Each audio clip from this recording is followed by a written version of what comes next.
એટલે મિત્રો જો તમારા ઓજાર હોય ને આવા જરી પાડવાના ટાંકણું હોય અને જો ધાર જતી રહી હોય ને બુઠ્ઠા થઈ ગયા હોય ને તો આને ધાર બનાવવા માટે આ રીતે ગ્રાઇન્ડરથી કસી નાખવાના જો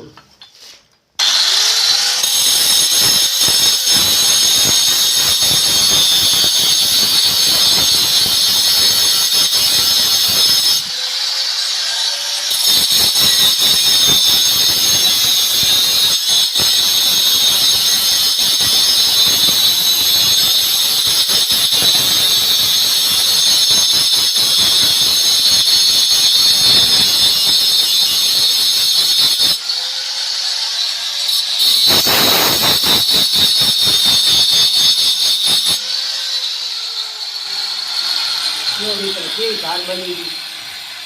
ગઈ જુઓ કાપી નાખે એવી ધાર થઈ છે જુઓ તેજ એકદમ ચપ્પુ જેવી ધાર બની ગઈ છે ને મસ્ત આઈડિયા।